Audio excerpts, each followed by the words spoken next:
Day 17 of Chiefs training camp in St. Joseph, Missouri. The final day, I should have checked that, I believe the final day of training camp for the 2025 season.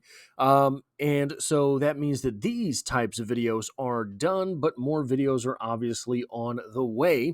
Now, this does give me the opportunity to say if there is something that you want to see me cover, go ahead and leave a request in the comments below, because the news will be more scant, but that does not mean that the videos will be. So if there's anything you have questions about or want to see me address, go ahead and leave that in the comment section. Now let's get into things for the final practice from St. Joseph, Missouri. Caleb James tweets out, Kareem Hunt and Jake Brenningstool off to the side working with trainers. Hollywood Brown joining now. The new news here is that Kareem Hunt is on the injured list. We got an update after the practice. Kareem Hunt has a quad contusion. A couple of starters may sit out this game. Playing time still being determined. I would bet at least 50 cents that is not true. Kareem Hunt does not have a quad contusion. They wanted a reason to give an older player a day off and wanted an excuse for it because no one else really got one during the training camp. So I would just bet on that's not 100% true, even if it is. A quad contusion is something that's going to happen to Kareem Hunt and a running back that runs like Kareem Hunt multiple times during the season, so it is nothing to worry about. He is just, getting some time off of practice. Moving on. First team defense with most of the first team offense. Minshew in for Mahomes. Mahomes is fine. On the field with a helmet on. This is a 10-10-10 style practice. Give the other side a look, gets into position, don't collide, and everyone gets out healthy.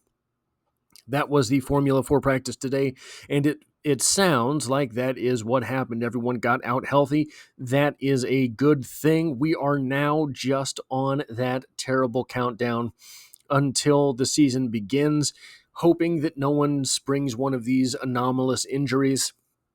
And the past couple of years have been pretty tough on the Chiefs for injuries, but before then, they were pretty lucky. So that is just how the dice rolls, I suppose. But an easier practice for the Kansas City Chiefs as they wrap up in St. Joe. But we do have some interesting news. Remigio Smith and Moore returning punts in practice. Now look, I'm all for Jalen Moore playing right tackle, Jalen Moore playing left tackle, Jalen Moore playing some left guard, mix him all around the line, see if he can play center. Jalen Moore returning punts is where I draw the line. I don't think he can be that much of a utility player here in Kansas City. But I did say that should we start to see a little bit of action on punt returns and kick returns and player cycling through, and there's always player cycling through in practice, but if we saw a little bit of a spike in that, it might be time for Nico Remigio to worry, because this wide receiver room is very, very packed. I am not sure what is going to happen at the wide receiver room, but I think that some very difficult decisions are going to have to be made. I think that the Chiefs have 8 wide receivers that are NFL guys right now on this team. They have another couple, I think, in Elijah Badger and Mac Delana that maybe need some seasoning on the practice squad for a year, but could be real professional wide receivers in a season or two.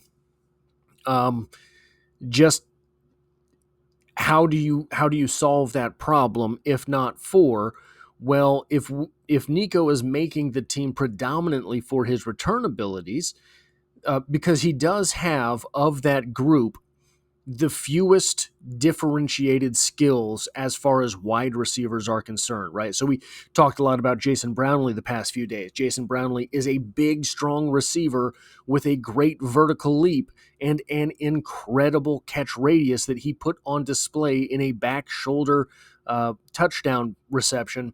So that is something that he has that I think no one else on the roster really does. Tyquan Thornton is fast. Well, so Xavier Worthy. Tyquan Thornton is tall. Xavier Worthy is not. Xavier Worthy is fast. So is Tyquan Thornton. But Tyquan Thornton isn't Xavier Worthy fast. So every one of these guys kind of has something that none of the other players have. Well, Hollywood Brown kind of doesn't. Hollywood Brown's special power over the rest of the wide receiver group is his ability to stay rostered despite injury. That seems to be the differentiating factor with Hollywood. I'm a little bit down on Hollywood. I shouldn't be. Maybe he's just taking this time off to be healthy for the season, but it seems that he is. I mean, you have to wonder if he's going to play week 1. And then Caleb James follows that up with, seems likely these are the 3 we will see Friday night, and then chimes in Thornton taking a few as well. We've seen Thornton return punts in practice a couple times. He fielded a punt in the game. So, not particularly surprising, and you do always have to have a backup, but something to keep an eye on. My money is that if Nico were to be expendable by this team, and I don't want that to happen, but it would be right here, Rashard Smith. I just don't see Jalen Moore returning punts anytime soon. Jalen Moore taking a few snaps at left tackle. Wonder if we will get a few looks of that Friday night. So the utility of Jalen Moore is interesting along the offensive line. It is something that I think is very good for this team. So you have to wonder a little bit why he's taken 0 reps at right guard. If the plan is for him to be the utility offensive lineman and step in when there's an injury, and or, by the way, we have to keep this in mind, when the Chiefs maybe get up a few touchdowns late in the fourth quarter, you want to have some of your starters out. Maybe week 18, if the Kansas City Chiefs have wrapped up their playoff spot, you want to have your starters out. The utility there would be that he could play anywhere except for the center position. This, in my opinion, is dangerous for Mike Caliendo. Mike Caliendo's main so I know that Andy says that they view him as a starter. I believe that.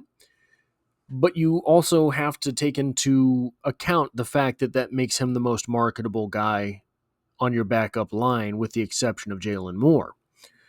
When you're looking at a cut down as drastic as this cut down is going to have to be, and I do not mean this in Homer fashion. I'm not saying that they have 73 Pro Bowlers on the roster. No, that's not the case. But they do have a whole lot of guys who are NFL talent. You're going to have to get rid of some of them if the difference is between, Ethan Driscoll. Okay, I think he has a future maybe left tackle, at tackle. I think probably at right tackle. But I think he has a future in the NFL as a tackle. It's a high positional value. Mike Caliendo, I do not believe, offers any versatility towards the tackle position. Mike Caliendo, if the difference is between cutting Ethan Driscoll, and I don't think he passes through waivers, cutting Ethan Driscoll, or trading Mike Caliendo and getting a 6th, then I think you trade Mike Caliendo. Mike Caliendo came onto the team as a UDFA, as did Ethan Driscoll, by the way. Great job by Brett Veach accumulating talent through the ranks of the UDFA. But if you can pick up a 6th in exchange for Mike Caliendo, and you have a backup offensive lineman on the roster still that has a higher positional value, and frankly, nothing against Mike Caliendo, but more upside, then I think you make that trade and you keep the player, because the numbers crunch is going to be there. And right now it looks as if Ethan Driscoll might be the first offensive lineman outside of that cutoff. So it's just worth thinking about as we head into these last 2 weeks where there will be 90 men on the roster, because there's going to be cuts. The Chiefs will part ways with players that with which we do not want them to part ways. So just worth keeping an eye on. Mahomes with a no-look sidearm to Holiday in tight coverage. Nick Jacobs, unfortunately, did not find it necessary to communicate whether or not that pass was completed. Mr. Jacobs, what are you doing? What are you doing? All of this time, we've been waiting for the behind the back passes from Patrick Mahomes. Now, all of a sudden, he's throwing no looks again, and you don't even tell us if it was completed. we're going to consider that a late training camp mental error. I'm not going to say that is you don't have that in your repertoire. I'm not going to say that limits your upside. I'm going to say that is a mental mistake on a hot day. Butker kicking some funky line drive kicks in the tram kickoff period right now. Here's something I haven't talked about at all. In the first preseason game, we saw an instance where Harrison Butker put the ball right next to the sideline, right? And years of conditioning have told us, oops, he might kick that out of bounds and they get the ball at the 40. Well, guess what? If you kick it in the end zone, they get it at the 35 anyway. So when you put that ball that close to the sidelines, you are suddenly putting the kick returner in a very, very sticky situation. It's going to be interesting to see if kickers can put the ball in, what are they calling it now? The acceptable kickoff range. If kickers can put it in the go zone, whatever it's called, I can't remember, with a backspin. Just like shooting a basketball. You put that backspin on it, it bounces into the hoop. You put that backspin on a kickoff, can you get it to hit the ground and bounce back toward your kickoff team?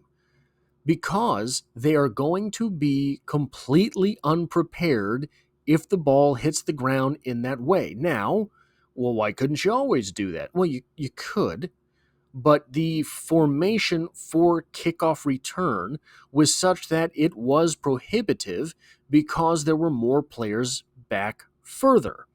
There were more potential return men on the field. You were just giving your kickoff coverage team a disadvantage at getting time to go down the field to make the stop. It needs to be said, we are very early in this new kickoff strategy. There will be people, and if anyone's going to do it, Dave Tobe is a very good candidate. There will be people, coaches, kickers, combinations of coaches and kickers, that can figure out a way to game the system. There was a preseason game, and I can't remember who it was right now. I believe that it was either the Rams or the Dolphins, where the return man on the kickoff dropped 3 of the 4 kickoffs, something like that, in the game. Because I think what's going on there is that they're putting a knuckleball in. You're not kicking it end over end like you were, because you don't have to prioritize distance. You get to change things up. We're very early into this game, and I don't think anyone has really toyed with it yet, not to the best of my knowledge. But if you can put, just like Justin Colquitt was a left-footed punter, and it put the opposite spin on the ball, and that made it difficult. Well, you can't teach a right-footed punter to just go ahead and punt with his left foot. That's a different thing. But the spin on the ball, the carry on the ball, if you can figure out a way to put a kickoff downfield in a knuckleball situation. Now, what's a knuckleball? Why do I say knuckleball? Why do I keep saying knuckleball? Okay, here's a baseball. You throw the baseball, it has a spin on it, all right? That spin is what allows the ball to get to the home plate. A knuckleball, you put your knuckles on the ball, and instead of flicking your wrist, you kind of shoot it out, right? That keeps spin off the ball.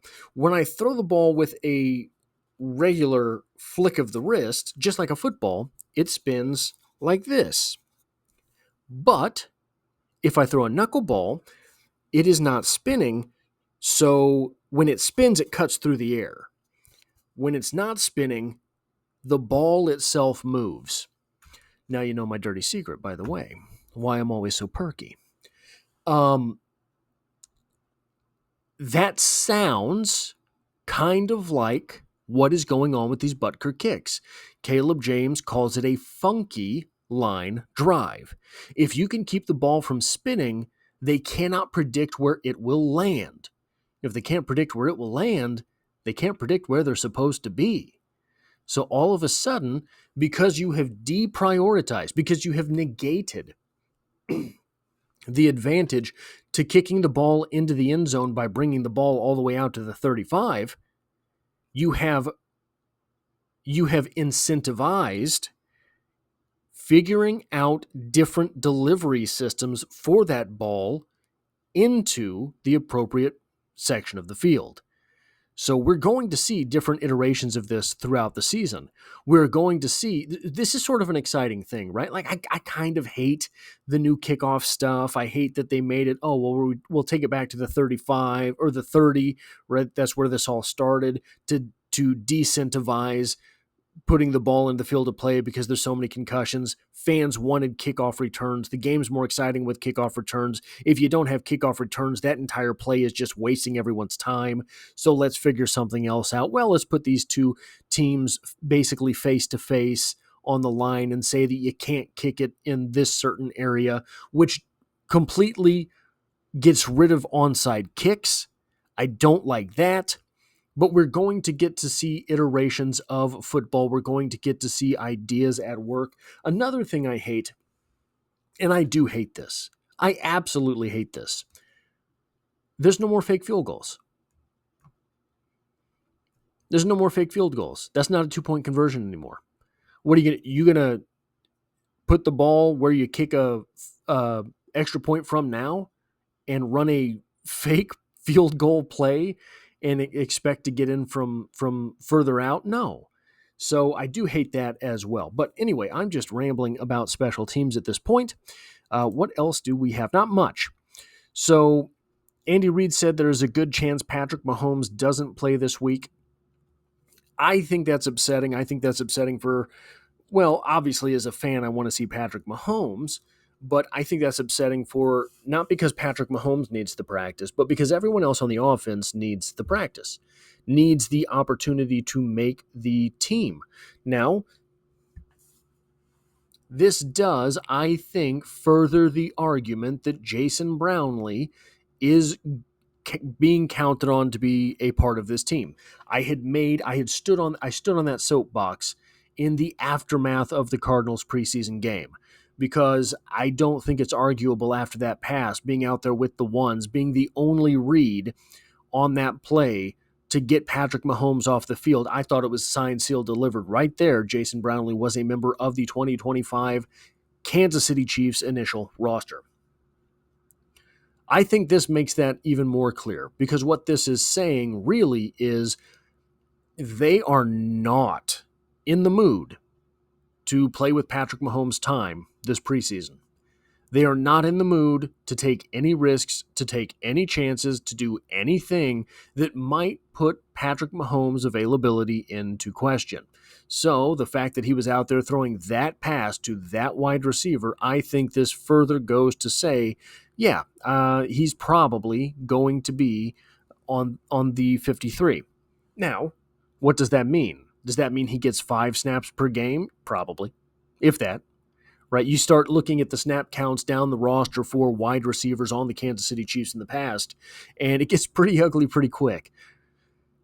King Kinetic tweeted out, I thought we would at least get to see another series or two. Need to see how Simmons does protecting Pat a bit more. To which Pete responded, the starting offensive line will play. We don't know that for sure, I don't think. I don't know if Andy Reid addressed that per word for word in his answers today, but I do think that it is absolutely necessary that we do see the offensive line one more time. You have 2 new starters on this offensive line from last year, and they're both on the same side, and they're both playing right next to each other, regardless of who it is at left guard, right? Regardless of who steps in there at left guard, because I don't think it's Mike Caliendo. I think if it is not Kingsley Suamataia, it would be Jalen Moore. Maybe I'm wrong on that, but I do think that it would be Jalen Moore if it's not Kingsley Suamataia. So,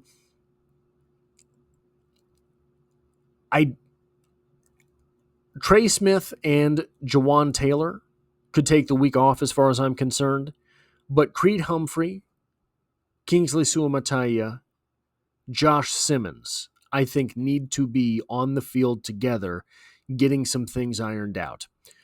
If one of those things being ironed out is Kingsley Suamataia standing on his feet and not being absolutely demolished by a linebacker, so be it. But I do think that that is necessary for this team to get into shape. It seems that we are going to see a whole lot of backups. So be prepared for that. Be prepared for a non-exciting football game, but it will give us a whole lot to talk about on the channel.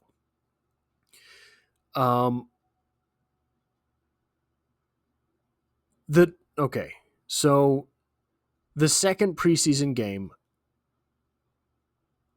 is basically what the fourth preseason game used to be. At least that seems to be the way they're playing it this year. I think that in this ever-evolving NFL in which we find ourselves, special teams, preseason, the draft, etc., teams are still, I think, figuring out how to treat the preseason, right? It used to be that on the first preseason game, you would do one series or one quarter. It just depended on how hardcore your coach was. The second would be maybe a half. The third would be basically a full football game of your starters. Do you remember those days? And then the fourth preseason game was like nobody played. So it seems that we are in the place where the second preseason game is kind of where the fourth preseason game was, which means we might see more of the starters in the third preseason game. I guess it depends on how practice is going, etc. But that is what I have for this video. I will be back later today. I am not sure what the subject of the video with which I will be back is. That's not grammatical English. Anyway, I'll be back. Don't know what with, but I hope to see you then.